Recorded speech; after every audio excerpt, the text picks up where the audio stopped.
Aleluia. Graça e paz, amados. Espero que todos estejam bem. Amém? Eita glória. Vamos lá, mais uma oportunidade que nós temos para estarmos aprendendo da parte do Senhor. Você está feliz com isso? Aleluia. Talvez você esteja olhando assim de lado, né? Cadê o pessoal da igreja? Nós estamos tendo esse final de semana o ECC, né? Então, boa parte do nosso efetivo aí, do nosso pessoal, está participando desse evento. Amém? Então, eu queria que você abrisse comigo, só para nós iniciarmos, Apocalipse, capítulo 19, versículo 9. Meu Deus, já vai começar com Apocalipse.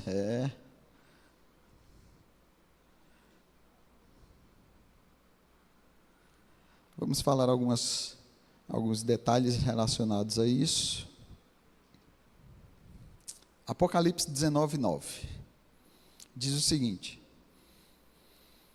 isso é João, ele tem a visão de um anjo, né, que começa a falar com ele, e aí, em razão daquilo, das profecias que esse anjo está trazendo para ele, né, diante de toda aquela grandiosidade daquilo que ele está vendo, então, aqui vai narrar o que é que ele fez. Então, lancei-me a seus pés para adorá-lo. Mas ele me disse: olha, não faças isso, sou o conservo teu e de teus irmãos, que tem o testemunho de Jesus. Aí o anjo diz: adora a Deus, pois o testemunho de Jesus é o espírito da profecia. Tá? E aí eu queria falar um pouquinho sobre esse finalzinho aí, né? O testemunho de Jesus Cristo, que é, né, uma definição, o espírito da profecia. Queria trazer uma luz acerca disso. Amém? Vamos orar para iniciarmos. Pai, nós te rendemos graça por esse tempo, essa oportunidade que nós temos de estarmos sendo expostos a essa unção da Tua palavra que nos transforma, que nos inspira, que nos salva, que nos liberta, Pai. E nós queremos a cada dia, né, termos essa graça de aprendermos de Ti, de estarmos recebendo da Tua parte, para que nós possamos cada vez mais estarmos testemunhando Jesus Cristo nessa terra. Não queremos viver de qualquer forma, mas queremos aprender de Ti, para que esse aprendizado possa se transformar em testemunho para a glória de Deus Pai. Nós Te agradecemos por este momento, em nome de Jesus.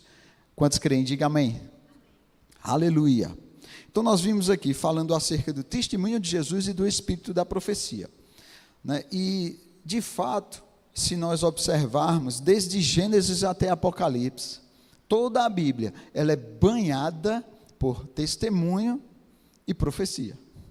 Sempre nós vamos encontrar isso. Testemunho, profecia. Testemunho da criação. Mas lá no livro dos princípios, vamos dizer assim, nós já encontramos sementes lançadas, sementes proféticas lançadas. E tudo sempre aponta para Jesus Cristo. Tudo. Todos os livros que nós lermos da Bíblia, nós vamos sempre enxergar algum elemento apontando para Jesus Cristo. Todos os testemunhos dados pelos pais, pelos profetas, pelos reis, né, por todos aqueles que foram ungidos no Antigo Testamento, sempre apontava para Jesus Cristo. E nós vamos ver alguns detalhes relacionados a essas profecias e o testemunho dado. Nós vemos que lá em Hebreus fala que Deus se revelou de todas as maneiras aos pais pelos profetas, mas nos últimos dias por meio do seu Filho, por meio de Jesus Cristo. Então, Deus sempre está se revelando, né? Não é aquela brincadeira de esconde-esconde. Deus sempre está se revelando, óbvio, né? No princípio, a revelação de Deus ela é progressiva. Então, nós vemos, quando estudamos os primeiros livros, né, alguns nuances dessa revelação, mas à medida que nós vamos progredindo no estudo das profecias, da palavra de Deus, nós vemos que essa iluminação, e profecia é isso, né, gente? É iluminação, essa luz, ela vai se tornando cada dia mais forte, até chegar à plenitude dos tempos, que é onde Deus enviou Jesus Cristo e o seu Filho.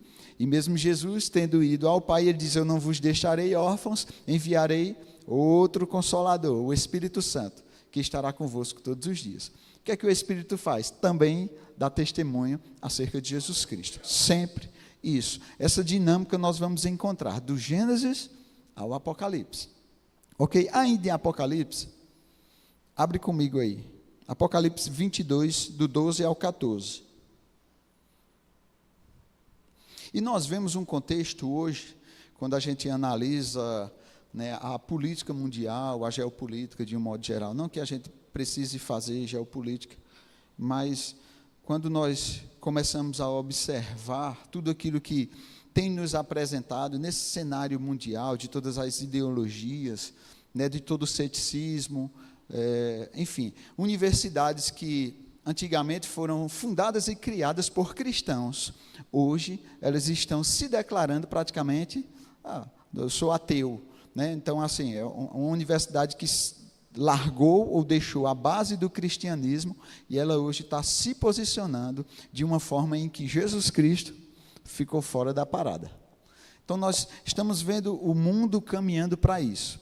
Sempre tudo tentando denegrir a imagem de Jesus. Eu não sei se você já observou isso. Recentemente, nas Olimpíadas. Não sei se você observou a abertura das Olimpíadas, né, toda aquela performance numa mesa grande que remetia à grande ceia, né, e aqueles atores lá, de forma intencional, né, mas para tentar denegrir, né, a grande e última ceia que Jesus fez com os seus discípulos.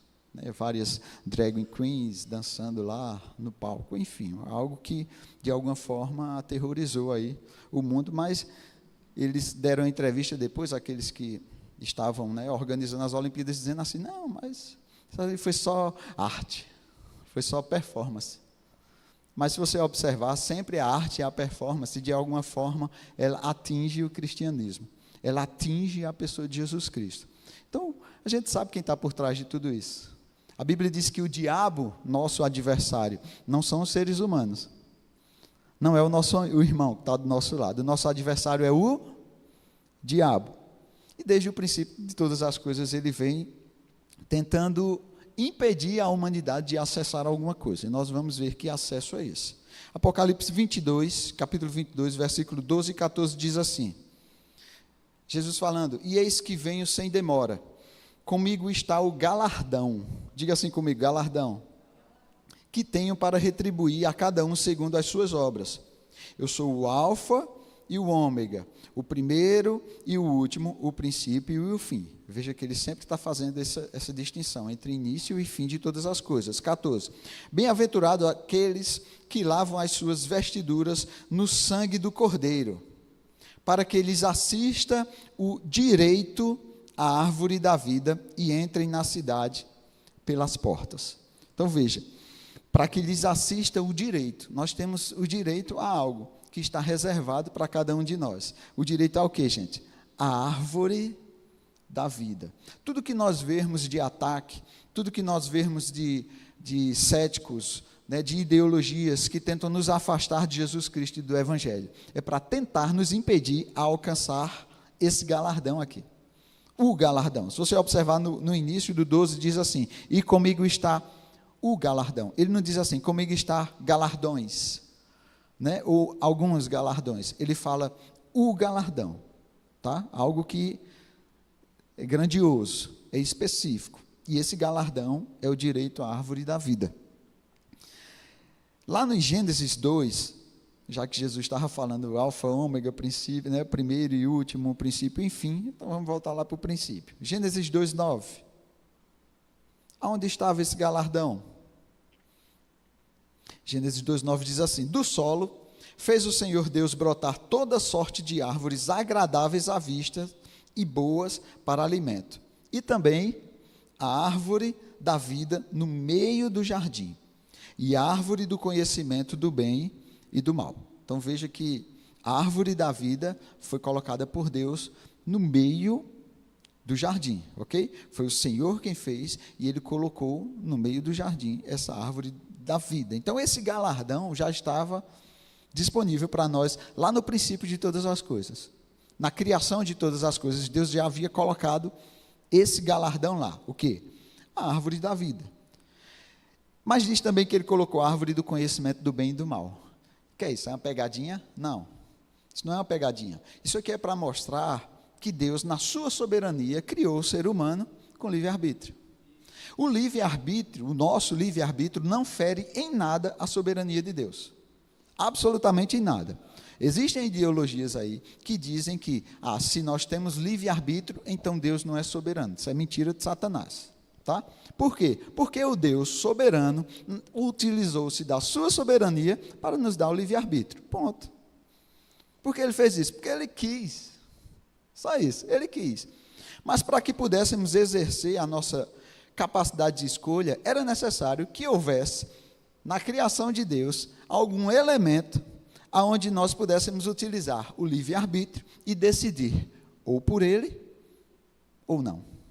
Decidir negá-lo ou aceitá-lo. Sempre essa dicotomia aí, né? O aceitar, ou rejeitar, ou estar junto dele, ou estar longe dele. Tínhamos que ter essa oportunidade, porque é escolha. Lá em Deuteronômio 30, 19, vai comigo lá, Deuteronômio, capítulo 30, versículo 19, diz assim: os céus e a terra tomam hoje por testemunhas contra ti, que te propus a vida e a morte, a bênção e a maldição. E aí, sempre ele nos dá uma orientação. Escolhe, pois, a vida para que vivas, tu e a tua descendência. Então, aí Deus está revelando o que é que ele fez com essa árvore do conhecimento do bem e do mal. Ele colocou a árvore da vida, junto da árvore da vida, ele colocou a árvore do conhecimento do bem e do mal. Ele dizia, eis que te propus. Te propus, por quê? Porque ele quis criar assim. Ele nos deu essa liberdade de escolha. Estou te propondo a vida e a morte, a bênção e a maldição. Escolhe. Você acha que nós não teríamos capacidade de escolha se Deus não dissesse escolhe? Ele é esquizofrênico, por acaso, assim, deu a doida nele, de ele dizer assim, escolhe. Você não tem capacidade de escolher, não, mas escolhe. Faz sentido isso? Não. Então, se ele disse para nós que ele propôs algo, e ele está pedindo para que a gente escolha, é porque nós temos essa capacidade. Ok, gente? Vamos lá, vamos clarear mais um pouquinho. Gênesis 3, 22 ao 24. Depois que o homem escolhe não viver junto de Deus, isso é, ele opta em rejeitar a instrução de Deus, ele opta em rejeitar a vida, aquilo tem consequências, né? Então Deus, ele traz, como justo juiz, ele traz uma sentença para a mulher, uma sentença para o homem e uma sentença para a serpente, tá? Isso aí a gente vai pular por causa do tempo.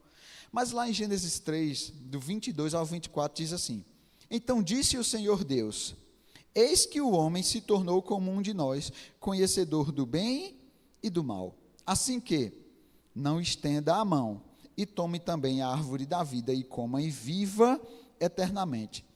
23, o Senhor Deus, por isso, o lançou fora do jardim, porque ele decidiu assim, a fim de livrar a terra de que fora tomado.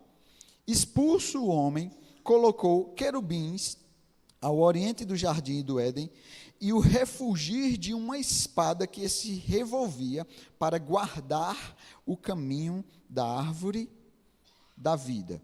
Expulso o homem. Por quê? Porque ele se tornou indigno. O acesso, esse galardão da vida foi dado por Deus, mas ele disse ao homem, eu te propus, você vai ter que escolher. Se você escolher ficar com a vida, tranquilo. Mas se você optar em não ficar com ela, então você vai sofrer as consequências. Qual foi a consequência do pecado do homem? Ele foi expulso, pois ele se tornou indigno de receber esse acesso à vida eterna. E é interessante que diz lá no início do que nós lemos no 22, diz assim, assim que não estenda a mão. Veja que a vida eterna, o acesso à árvore da vida, estava, né, ao passo, ou vamos dizer assim, ao estender de uma mão. Isso é próximo. Nada Deus deixou distante de nós, sempre próximo. Esse acesso à vida sempre estava próximo de nós, mas o homem desistiu se distanciar. E aí a gente começa a entender, né, a parábola do filho pródigo, quando ele chega para o pai e diz assim, me dá minha parte da herança aí, vou viver minha vida. Quero minha parte da herança aí. Vou viver minha vida aí longe de você. Você não é mais precioso. É como se o filho dissesse para o pai assim, lá na parábola do filho pródigo: o Senhor morreu para mim. Vou viver a minha vida. Eu sou o meu próprio Senhor. Pronto. Essa foi a decisão da humanidade. Por causa disso, obviamente, ele desistiu. Ele decidiu sair da presença, vamos dizer assim, do pai. Então ele foi expulso, né, e perdeu o direito a esse acesso. Mas, ainda em Gênesis 3,15, como eu falei, todo testemunho aponta para Jesus Cristo. Nós precisaremos de um resgate, porque nós decidimos viver longe de Deus, como humanidade. Mas Deus já tinha providenciado, porque Ele sabia, se foi Ele que propôs a vida e a morte, a bênção e a maldição, então Ele já nos deu um resgate. Então, Gênesis 3,15, ele diz assim: porém inimizade entre ti e a mulher, entre a tua, falando da serpente, e a tua descendência e o seu descendente. Este te ferirá a cabeça e tu lhe ferirás o calcanhar. Então aqui ele falando sobre a inimizade entre a serpente e a mulher, ele diz que vai trazer sempre essa inimizade, né? E fala do seu descendente, isso é, o descendente da mulher, por onde viria o resgate, e diz que ele pisaria a cabeça da serpente. Pronto, isso aí foi a primeira nuance de revelação de um resgate para a humanidade, onde ele estava sentenciando a serpente, dizendo que do descendente da mulher viria alguém que esmagaria a cabeça dela. Okay? Então, isso aí é o primeiro nuance de revelação aí de um Redentor, de aquele que nos traria de volta a essa condição de estar, né, conectado à vida que ele perdeu lá no Éden. Tá? E quem é essa serpente? Que estava lá no princípio, Apocalipse nos fala, Apocalipse 19:9 diz assim: e foi expulso o grande dragão, a antiga serpente, que se chama Diabo e Satanás. Então, para que não reste dúvida, essa serpente, quando nós lemos lá em Gênesis, está relacionado ao diabo e Satanás, ok? É uma figura que, na verdade, representa diabo e Satanás. Então, sempre que nós ouvirmos sobre serpente, né, principalmente nesse contexto histórico lá no início, está falando desse camarada aqui, diabo e Satanás. O sedutor de todo o mundo, sim, foi atirado para a terra e com ele os seus anjos. Então aqui em Apocalipse está revelando que ele é o sedutor. Isso é a forma que ele trabalha, seduzindo as nações, seduzindo o mundo. Lembra quando Jesus estava no pináculo do templo, né, sendo... Mateus 4:4, acredito, de Mateus 4 ele começa a falar um pouco ali de Jesus no deserto, né, e ele está naqueles 40 dias em jejum, e aí ele começa, ao final desses 40 dias, a gente sabe que no período de jejum, o final é o pior momento, a partir do momento que vai se distanciando, a fome vai batendo, né, enfim, e diz que o diabo veio e começou a tentar ele. Uma das tentações, se você observar, uma dessas tentações vedes todos os reinos do mundo, que a mim foi me dado, eu te darei, se prostrado me adorares. Então, o que é que o diabo, né, vamos dizer assim, recebeu, quando o homem decidiu entregar a ele essa liberdade? Todos os reinos do mundo, todos os reinos do mundo. Por isso que Apocalipse revela ele como o grande sedutor de todas as nações, o sedutor do mundo. Ele ganhou do homem essa liberdade de estar diante do todo mundo. Quando a gente lê Jó, e o diabo pergunta, por onde anda? Deus pergunta ao diabo, por onde andas? Ele diz, de rodear a terra, de passear e de rodear a terra. É o sedutor de todas as nações. É a forma que ele faz para tentar destruir aquilo que Deus criou. Ele seduz pessoas de diversas formas, tá? Então, se ele seduzir qualquer um de nós aqui, e ele tentar, vamos dizer assim, ele lograr algum tipo de êxito nessa sedução, a gente entende que vai ter um prejuízo com relação àquilo, possivelmente para a vida da própria pessoa, talvez para a vida da família dela, para a vida da igreja, dependendo do contexto que ele faça parte. Mas se ele seduzir um governante, e aí? Vamos pensar Hitler. onde Satanás conseguiu seduzir o coração dele. Um líder influente. Imagina aquele líder com a capacidade que ele tinha de liderança no reino de Deus, o que ele não teria feito com o evangelho avançando pelo mundo, sem guerras, defendendo a paz. Então, a habilidade que aquele cidadão tinha foi utilizada para o mal. Por quê? Porque Satanás encontrou lugar no coração dele, seduzindo. Agora vamos imaginar toda a dimensão que aquilo tomou. Quantas e quantas pessoas não morreram? Quantos milhões de pessoas não morreram? Judeus, principalmente. Por que os judeus, gente? Porque ele poderia ter declarado guerra sobre várias nações e ir conquistando a Europa. Por quê? Porque eu quero o poder mesmo, eu quero conquistar. Por que, especificamente, contra os judeus? Então, nós vemos que nada é feito de forma aleatória nesse mundo. Se você observar, sempre os judeus, eles estão, de alguma forma, envolvidos em alguma grande guerra. Pode analisar as guerras, quem gosta de história aí, começar a observar. Sempre o povo judeu, de alguma forma, estava envolvido. Então, por que, vamos dizer assim, essa obsessão em destruir os judeus? Quando nós lemos, e óbvio não vou ler aqui o Alcorão para você, mas tem um trecho específico lá que diz assim, e você sabe que os islâmicos esperam o Messias também, né?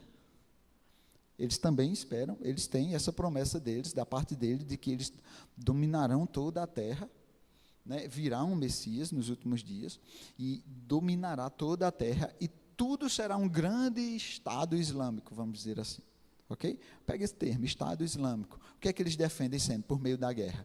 É um Estado, tá? Eles querem tomar conta e eles querem implementar a lei deles, sempre. Quando eles chegam numa nação, eles destroem a cultura daquela nação, e eles colocam a lei ali, deles, presente ali.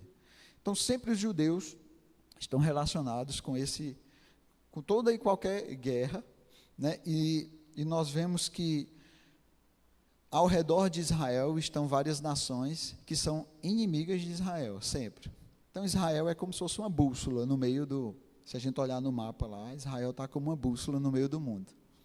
E tudo o que acontece ao redor sempre está relacionado a eles. Então, Hitler poderia simplesmente conquistar, né?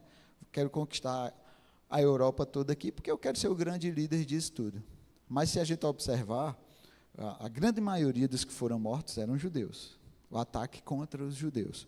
Porque no Alcorão fala que esse Messias que eles estão esperando, ele não virá enquanto tiver um único judeu vivo na face da terra. Único judeu vivo. Então, o que é que esse pessoal aí quer? A guerra que eles querem é por causa de petróleo? Talvez, porque o petróleo vai fazer com que avance aí o império deles, né? A gente sabe que os grandes sheiks aí têm rios de dinheiro relacionados a isso. Mas, por trás de tudo isso, o principal foco deles queremos destruir os judeus. Então, por mais que Israel lute e destrua um grupo específico, se levanta outro. Grupo terrorista, sempre, se você observar. Israel destrói, vence uma guerra, daqui a pouco se levanta outro. Destrói, vence a guerra, daqui a pouco se levanta outro grupo. E sempre tentando atacar Israel. Sempre dessa mesma forma, né? Então, nós começamos a observar essa dinâmica no contexto histórico mundial, sempre apontando para Israel, um país bem pequenininho, do tamanho aproximadamente do estado de Sergipe.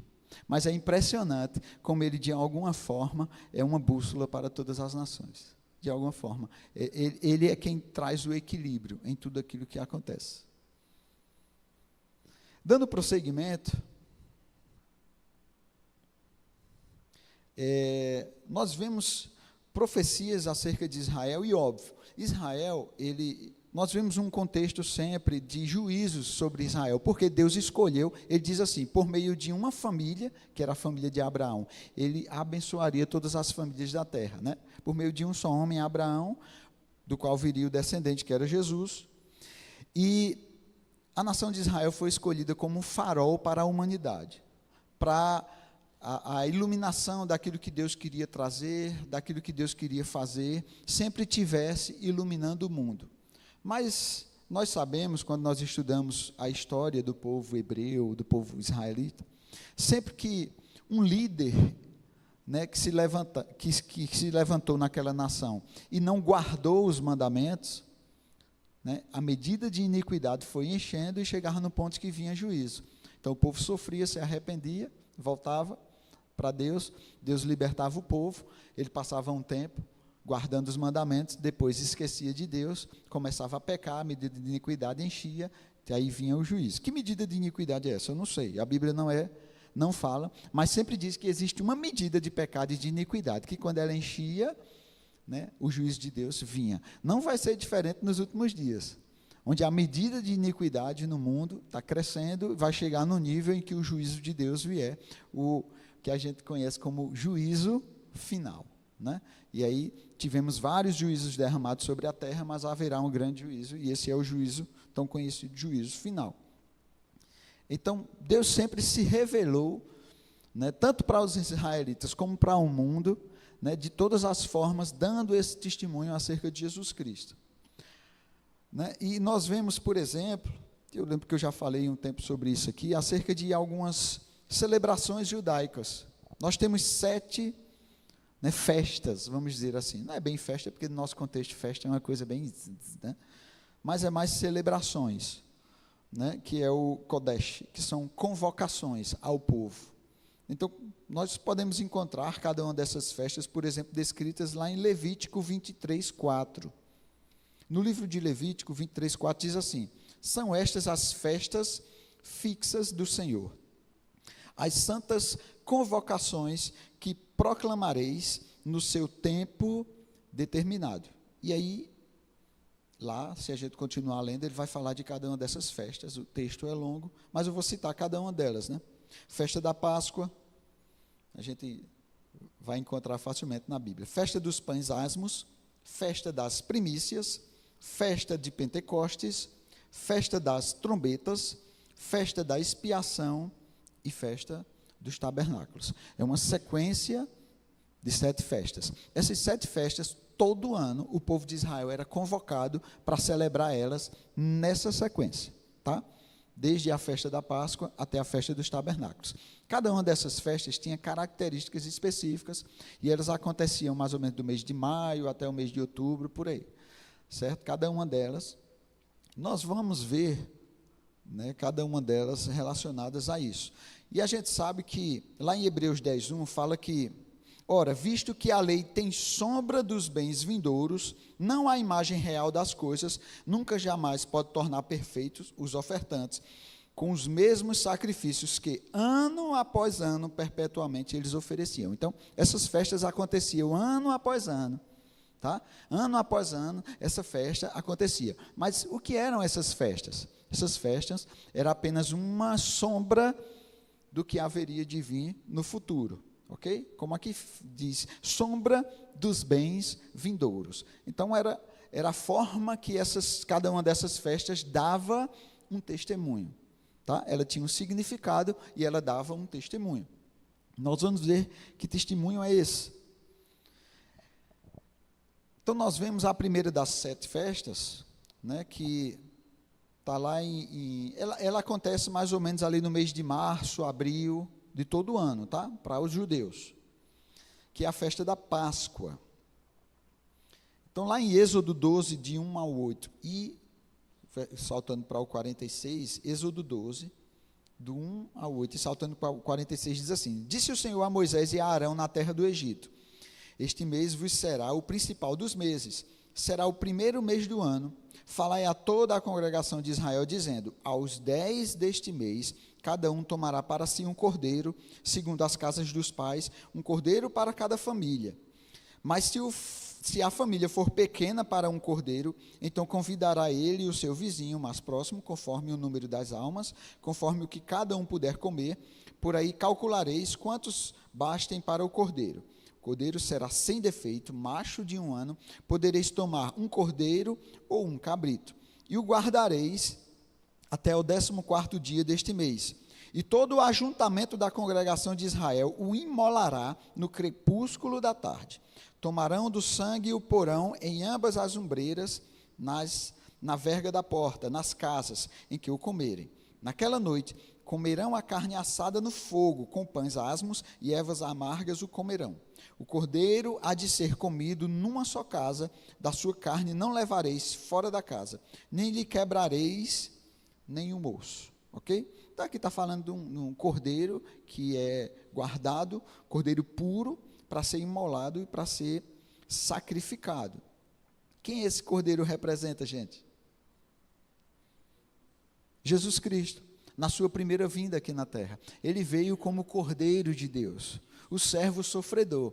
E os judeus, a princípio, não entenderam bem essa vinda dele, porque quando ele está lá na sinagoga, e ele lá abre o livro do profeta Isaías, né, e você pode encontrar lá em Isaías 61, e ele fala, o Espírito do Senhor Deus está sobre mim, porque ele me ungiu, né, para pregar as boas novas, quebrantados, enfim. E ele começa a falar, e lá ele diz, e anunciar o ano aceitável do Senhor, e fecha o livro. Se nós lermos Isaías 61, nós sabemos que ele não termina aí. Tem o dia da vingança do nosso Deus. Então lá Isaías 61 revela duas vindas, o ano aceitável do Senhor e o dia da vingança. Jesus, quando lê o ano aceitável do Senhor, ele fecha o livro e diz, hoje se cumpre essas escrituras. O pessoal queria matar ele por causa disso que ele falou, né? Mas enfim, ele já começa a se revelar ali. Então ele está se revelando como cordeiro. Então o povo de Israel dizia assim, é nesse tempo que você vai restaurar o reino a Israel, que você vai, né, dar um chute aí no Império Romano, vai assumir tudo aí para o governo de Jesus Cristo, aí o governo no mundo. Então, assim, sempre a expectativa do povo de Israel era que Jesus, né, acabasse com a dominação romana naquela época. Só que Jesus estava falando o quê? E o templo seria destruído, ele morreria, mas ao terceiro dia ele viria. Então, assim, o povo não estava entendendo muito bem as palavras daquilo que Jesus estava falando, mas Jesus estava falando de si, porque nessa primeira vinda ele veio como cordeiro, né, o cordeiro que se sacrificava. E é interessante como, se nós formos estudar cronologicamente, né, isso aí, o momento em que aconteceu, vamos dizer assim, a morte de Jesus, foi exatamente no mês de Nissan, aproximadamente 10 de Nissan, ocorre a entrada triunfal de Jesus em Jerusalém. Lembra que a gente leu lá em Êxodo, que ele devia pegar o cordeiro, guardar até o tempo determinado pelo dono da casa? Pronto. Jesus, no dia 10 de Nissan, entra em Jerusalém. No dia 14 de Nissan, isso é 4 dias depois, ele é crucificado. Exatamente no mesmo mês, onde todas essas festas vinham sendo celebradas ano a ano, anunciando o quê? A morte de Jesus. Dando testemunho de quê? Da morte do Cordeiro. Sempre dessa forma. E nós sabemos que ele é o Cordeiro de Deus que tira o pecado do mundo, né? Como João assim anunciou. 1 Coríntios 5, 7 diz, lançai fora o velho fermento, para que sejais nova massa, como sois de fato, sem fermento, pois também Cristo, nosso Cordeiro Pascal, foi imolado. Então, da mesma forma que todos aqueles cordeiros, ano após ano, né, sacrifício após sacrifício, dando testemunho de Jesus Cristo. Naquela primeira festa. Qual era a segunda festa? Pães asmos. Acontecia entre 15 e 22 ali de Nissan. Né, ainda nesse mês de março, abril aproximadamente. Êxodo 12, 15 diz, 7 dias comereis pães asmos. Logo ao primeiro dia tirareis o fermento das vossas casas. Eles limpavam a casa completamente. Pois qualquer que comer coisa levedada, desde o primeiro dia até o 7º dia, essa pessoa será eliminada de Israel. Levítico 23, do 6 ao 8 diz, e aos 15 dias deste mês é a festa dos pães asmos do Senhor. 7 dias comereis pães asmos. No primeiro dia tereis santa convocação, nenhuma obra servil fareis, mas 7 dias oferecereis oferta queimada ao Senhor. Ao 7º dia haverá santa convocação, nenhuma obra servil fareis. Então aqui instituindo como é que seria essa festa dos pães asmos, que é uma simbologia de purificação. Onde ele tinha que limpar toda a casa, não podia ter fermento em canto nenhum da casa, ele limpava toda a casa, durante 7 dias ele comia pão sem fermento, ok? E como é que isso acontecia? Existia uma sacola, chamada sacola da unidade, né, que tinha 3 compartimentos. E esses 3 compartimentos representam a Trindade, ok? Então, o pão do meio, ele era retirado e quebrado, e parte dele era enrolado num pano. Tá? Isso é o que eles faziam nessa celebração do pão asmo. Né? Alguns dias o pai autorizava procurar o pão que estava guardado, era o pai quem fazia isso. Ele tirava esse pão, ele quebrava, ele enrolava num pano e ele guardava na casa. Um tempo depois, ele permitia que alguém procurasse. Quem achasse tinha o direito de pedir ao pai, ao dono da casa, um presente que seria penhorado para um momento oportuno. Quem é esse pão? Jesus disse: eu sou o pão da vida. Isaías 50 diz que ele foi moído pelas nossas transgressões, né? Ele foi quebrado, como um pão quebrado. Então isso também dá testemunho acerca de Jesus Cristo, né? Que ele foi imolado, ele foi para a cruz do Calvário, ele foi quebrado por cada um de nós. Ele mesmo se declarou: eu sou o pão vivo que desceu do céu. Né? Então Jesus é esse pão, né? E é interessante que ele era quebrado e enrolado no pano, né? Isso parece muito com o testemunho daquilo que, quando Jesus foi morto, então José de Arimateia tirou, né, pediu o corpo dele, colocou lá numa tumba, vamos dizer assim, que não tinha sido usado ainda, esculpido em pedras. Os historiadores dizem, locais que só homens com muita condição financeira tinha um túmulo desse aí, e ele foi envolto, né, vamos dizer assim, em um pano. Então, isso representando aí o sepultamento de Jesus.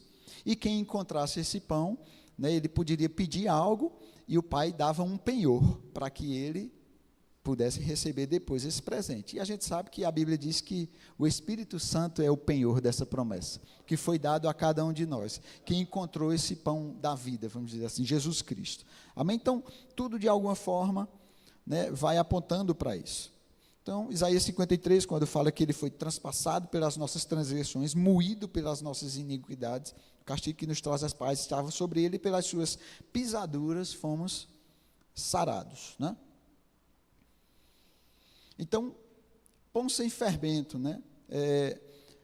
Tinha nessa cultura, eles fazem o seguinte: nesse pão, quando eles põem para assar, eles ficam espetando esse pão, né? Vamos dizer assim. Ele vai fazendo feridas nesse pão. Então, a cultura judaica vai fazendo isso. Para que ele não crie bolhas, então eles vão fazendo alguns furos no pão, para que ele fique bem uniforme, né? Então, assim, isso representando também que Jesus foi transpassado, foi ferido, foi quebrado, foi moído, né? Então, veja que tudo de alguma forma dá testemunho acerca de Jesus Cristo. A próxima festa é a festa das primícias, que acontece no primeiro domingo dentro da semana dos pães asmos. Então, acontecia a Páscoa, logo em sequência os pães asmos, uma sequência de 7 dias, e depois vinha a festa das primícias, que era no primeiro domingo posterior a esses 7 dias aí dos pães asmos. Levítico 23, do 9 a 11, diz: o Senhor disse a Moisés: dê as seguintes instruções ao povo de Israel: quando entrarem na terra que eu lhes dou, e começarem a primeira colheita, levem ao sacerdote um feixe dos primeiros cereais que colherem. No dia depois do sábado, o sacerdote moverá o feixe para o alto diante do Senhor, para que seja aceito em favor de vocês. Então, veja que isso aí era quando começava a primeira colheita.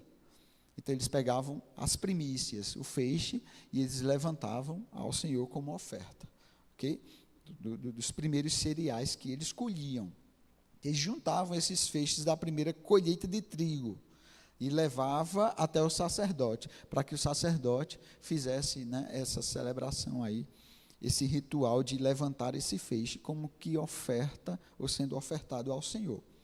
Isso é o que, gente? É uma simbologia da ressurreição. Então, nós vimos que a festa da Páscoa é uma simbologia da morte de Jesus, né, do pão asmo, né, quando ele é moído lá na cruz, né, e quando ele é sepultado, e essa festa das colheitas, quando ele é levado aos céus, como o sacerdote pegava as primícias e elevava aos céus. 1 Coríntios 15, 20 diz: mas, de fato, Cristo ressuscitou dentre os mortos, sendo ele as primícias dos que dormem. Então, Jesus é o primeiro, as primícias. Então, essa festa das colheitas está relacionada a essas primícias, onde Jesus foi o primeiro a ressuscitar dos mortos e foi elevado ao Pai.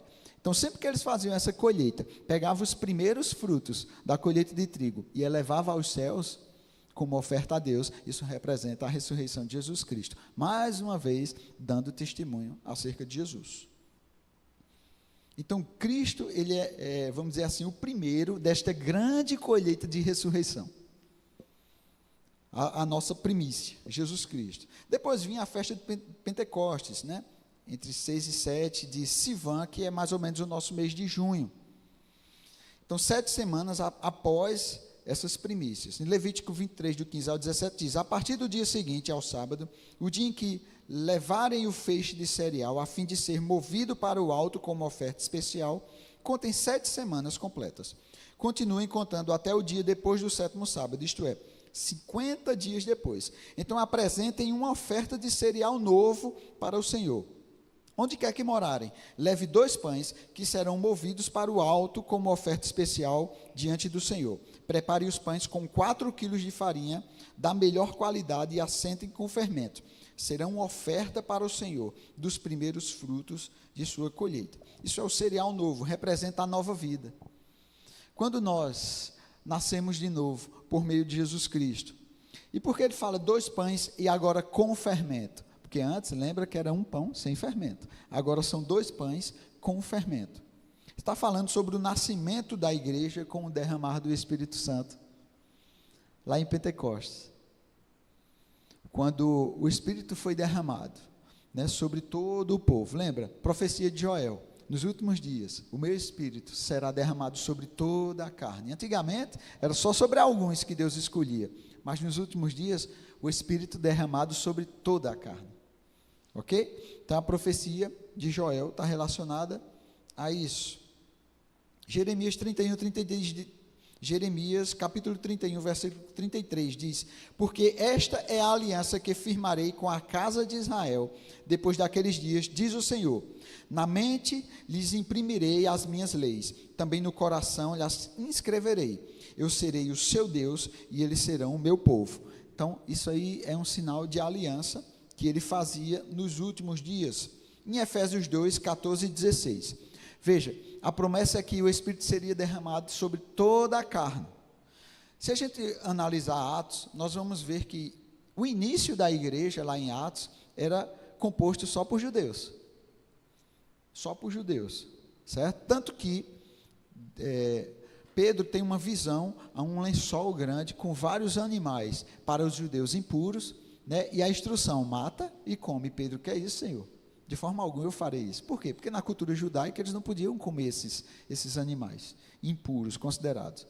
Né? E a instrução é, não considere impuro aquilo que eu santifiquei. Falando que o evangelho não seria só para os judeus, seria também para os gentios. Então esse derramar do Espírito, de fato, foi sobre toda a carne. Judeus e gentios. E a partir de Atos, nós vamos começar a ver essa dobradinha, principalmente em Romanos, em Gálatas, judeus e gentios. Judeus, sempre 2 povos. Judeus, o povo que Deus chamou no princípio, né, lá no início ainda, e gentios, que é o povo por meio do qual, através da promessa de Abraão, se cumprida em Cristo, o evangelho também alcançou eles, ok? Efésios 2, 14 ao 16 diz: porque ele é a nossa paz, o qual de ambos, lembra 2 pães com fermento? O qual de ambos fez um, e tendo derribado a parede de separação que estava no meio, a inimizade, aboliu na sua carne a lei dos mandamentos na forma de ordenança, para que dos 2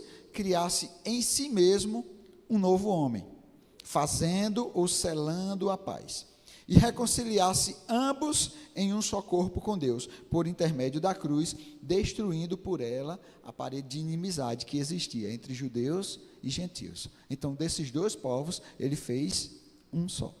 Ok? Então, ainda está mostrando a simbologia desses 2 pães. Por que esses pães são com fermento? Né? O fermento a gente sabe que está relacionado ainda ao pecado. Né? 2 pães com fermento.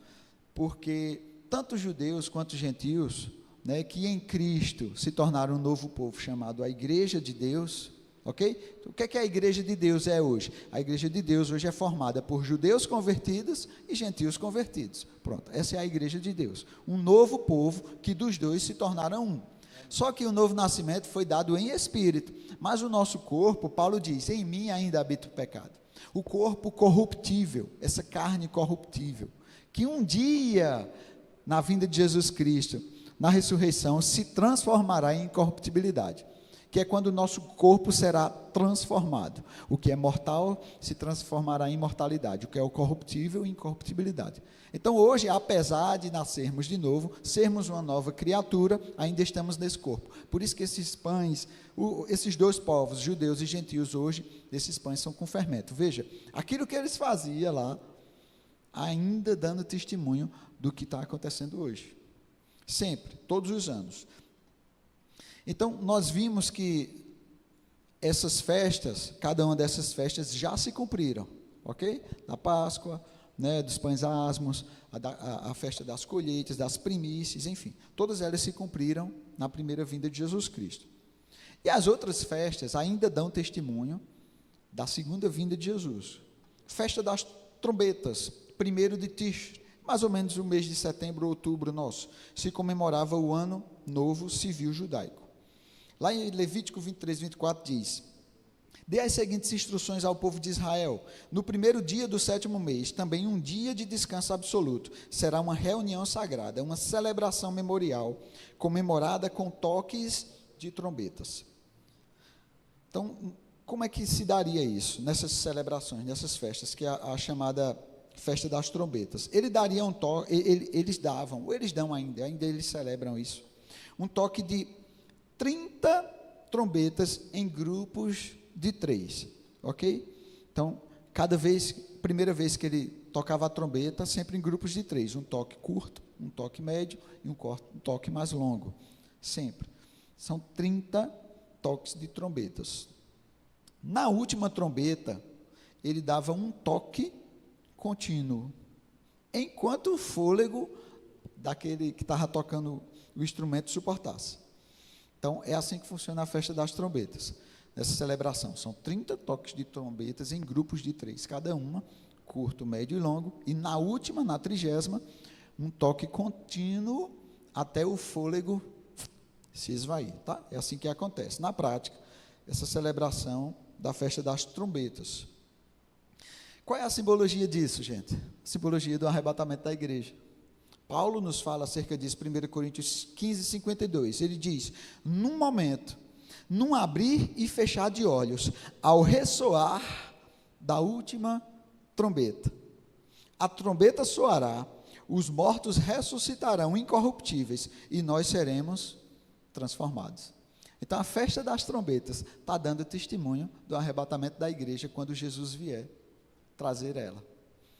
Então, quando é que vai acontecer o arrebatamento da igreja? Não sei. É igual o fôlego dessa última trombeta. A pessoa tocava um toque longo, né? Com quanto tempo esse fôlego ia se esvair? Não sei, mas em algum momento ia acontecer. Pronto. Isso aí é o testemunho do arrebatamento da igreja. Estamos nos últimos dias. Em algum momento esse fôlego que ainda está aqui, né, vamos dizer assim, ele ainda está no mundo, esse fôlego, né, da misericórdia de Deus, para que o homem possa conhecer Jesus e possa aceitar a Ele. Em algum momento, esse fôlego vai se acabar. E aí é onde Jesus virá buscar a sua igreja e derramar o juízo sobre a terra. Amém? Próxima festa, festa da expiação, de 1 a 10 aproximadamente de Tishri. É onde eles se humilham e pedem perdão. Dia 10 é o Yom Kippur para os judeus, né? O dia da expiação, o dia que está relacionado ao dia da segunda vinda de Jesus, tá? Então, entre a primeira vinda de Jesus e a segunda vinda de Jesus vai acontecer o arrebatamento, tá? Então, arrebatamento e segunda vinda não dizem respeito ao mesmo evento, tá? Então, são 3 eventos: primeira vinda, arrebatamento, segunda vinda, ok? Só para que você não se atrapalhe quando for ler as escrituras achando que segunda vinda e arrebatamento são a mesma coisa. Não são. Eles têm características diferentes. Levítico 23, 27 e 29 diz: Comemore o dia da expiação no 10º dia do mesmo 7º mês. Celebrem-no como uma reunião sagrada, um dia para se humilharem e apresentarem ofertas especiais para o Senhor. 29. Todos aqueles que não se humilharem nesse dia serão eliminados do meio do povo. Tá? Então essa era a festa da expiação, que diz respeito a uma humilhação, a um arrependimento, né? E a simbologia da tribulação, onde o povo deverá se humilhar. A Bíblia diz que o povo de Israel cairá em si, né? Olharão para aquele que transpassaram, olharão para o passado e verão, rapaz, nós matamos a quem Deus enviou, crucificamos, né, a provisão de Deus para a humanidade. Eles cairão em si, e diz que eles se arrependerão. E quando eles se arrependerem, e o exército do anticristo estiver se aproximando para aniquilar o povo de Israel, aí é onde Jesus coloca os seus pés no Monte das Oliveiras. E ali é onde Jesus vai resgatar o seu povo, por causa de um arrependimento da nação. Então, a festa da expiação diz respeito a isso. Ezequiel 20, 35 ao 38 diz: levar-vos-ei ao deserto dos povos, e ali entrarei em juízo convosco, face a face, como entrei em juízo com os vossos pais no deserto, na terra do Egito. Assim entrarei em juízo convosco, diz o Senhor Deus. 37. Faz-vos-ei passar debaixo do meu cajado, e vos sujeitarei à disciplina da aliança. Separarei dentre vós os rebeldes, os que transgrediram contra mim, da terra das suas moradas, e os farei sair, mas não entrarão na terra de Israel, e saberei que eu sou o Senhor. Então ali é onde, de fato, Jesus vai julgar aqueles que estiveram com ele, aqueles que não aceitaram, os que se rebelaram contra ele. Então existe uma promessa relacionada a essa, onde os rebeldes e os transgressores não entrarão no descanso, isso é, no milênio, que está reservado para cada um, né, do povo de Israel. Então, essa festa aqui está relacionada a essa vinda de Jesus. Ele pisará, descerá em Azel.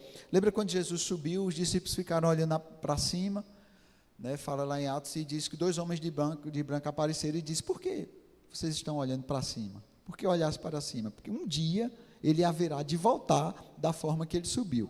E exatamente de onde Jesus ascendeu aos céus, é onde ele vai descer, no Monte das Oliveiras. Hoje, entre o Monte das Oliveiras e a passagem da Porta Dourada, tem um cemitério, né? A Bíblia diz que a lei judaica diz que se o sumo sacerdote pisar num ambiente como esse, de um cemitério, ele se tornava impuro, ele não podia pisar nesse tipo de ambiente. E é interessante que a Bíblia fala, as profecias, quando Jesus vier, para ele entrar para o templo, ele precisa passar aonde hoje, lá em Israel, foi colocado um cemitério. Por quê? Alguns dos governantes aí daquela região, quando estavam subjugando Israel, eles sabiam dessas profecias, de que o rei dos judeus viria e entraria por aquela porta que hoje é conhecida como Porta Dourada. E ele diz: já que nas profecias diz, né, no texto bíblico diz que o sumo sacerdote não pode pisar num ambiente impuro, vamos colocar ali o quê? Um cemitério, para impedir que o sumo sacerdote eterno, Jesus Cristo, possa pisar e chegar até Israel. Mas a Bíblia diz que a terra se fenderá ao meio.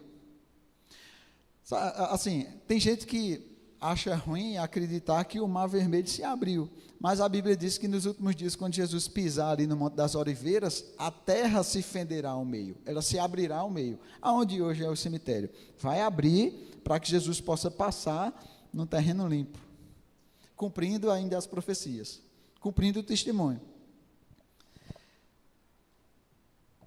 Então, isso diz respeito a essa vinda de Jesus, quando ele vai entrar em Jerusalém, resgatar o seu povo, dar de cara com o exército do anticristo e destruir o exército do anticristo com o sopro da sua boca. Não vai ter nem guerra, gente. Quem está guerreando contra Deus é Satanás.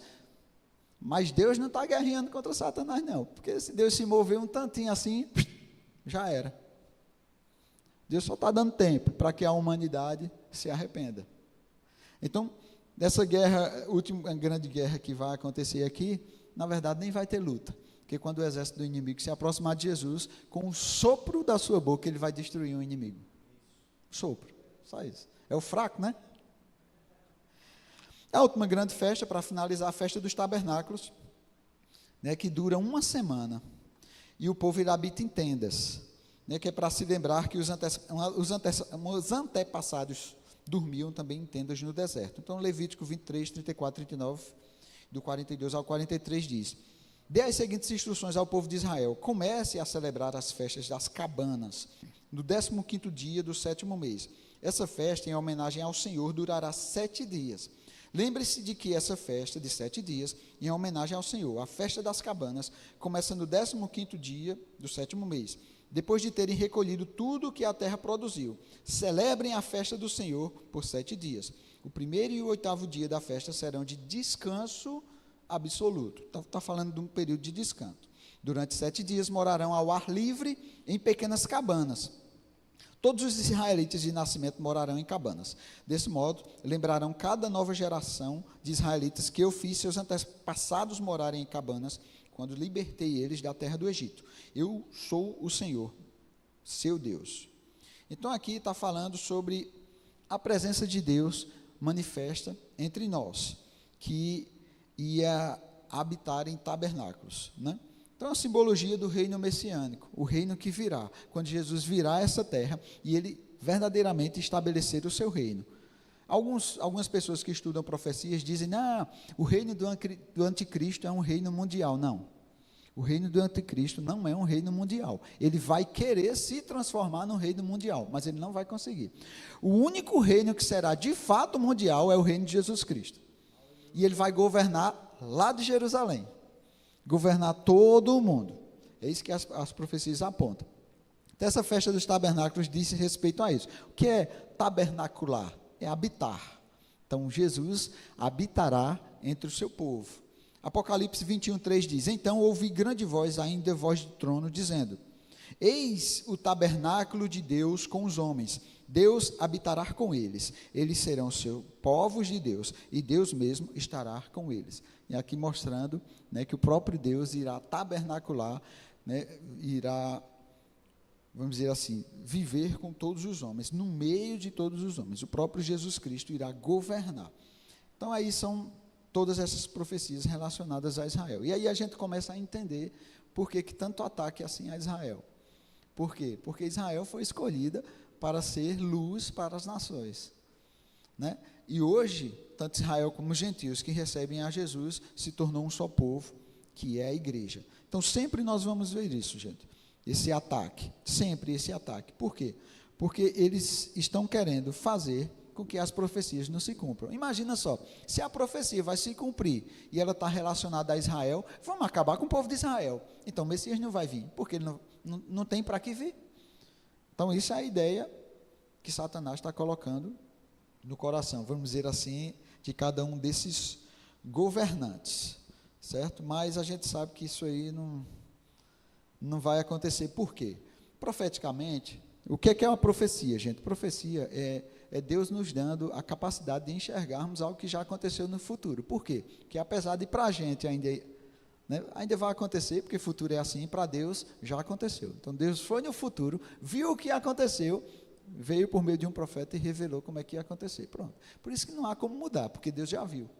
Então, profecia é isso, né? Então é Deus nos dando essa capacidade de enxergarmos, né, vamos dizer assim, isso. Então, para concluir, é uma advertência que Deus traz a cada um de nós. Hebreus 10, 23 ao 25. Guardemos firme a confissão da esperança sem vacilar, pois quem fez a promessa é fiel para cumprir.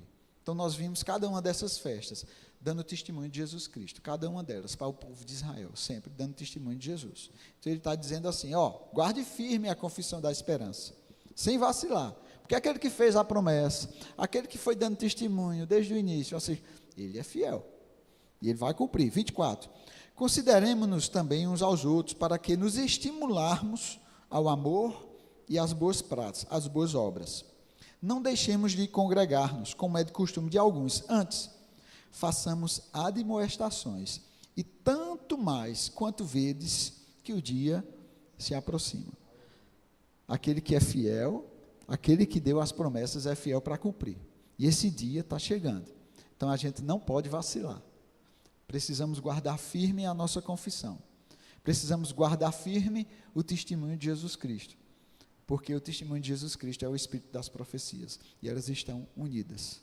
Então nós não podemos nunca nos distanciar daquilo que a palavra fala acerca disso. Amém? Quantos aprenderam alguma coisa essa manhã? Pai, nós te rendemos graça pela oportunidade que nós tivemos de aprender de você, de perceber que você vem dando testemunho acerca de Jesus Cristo, né? Conforme todas as profecias que você vem mostrando, estão registradas no teu livro, né? E nós não queremos estar alheios a ela, queremos entender cada uma dessas profecias, queremos perceber que você vem se revelando à humanidade, desde o princípio de todas as coisas, e nós queremos estar firmes na nossa confissão, queremos estar firmes neste testemunho que queremos dar acerca de Jesus Cristo, em cada palavra, em cada boa obra, né, cumprindo a tua vontade, fazendo com que o teu evangelho possa avançar nesses últimos dias, porque você virá, você fez a promessa e você é fiel de que irá cumprir, e nós cremos nisso, e nós colocamos a nossa expectativa nisso, e nós não vamos recuar, nós não vamos desistir, e na confiança em você, vamos avançar para alcançar cada vez mais pessoas, para esse grande reino que virá no final de todas as coisas. Nós nos colocamos e nos consagramos diante de você, Pai, de que iremos reservar o nosso coração, preservar ele, nos tornar irrepreensíveis até a tua vinda, em nome de Jesus. Amém. Então, obrigado, gente, pela oportunidade que nós tivemos nessa manhã. Pastor Euclésio. Aleluia. Glória a Deus.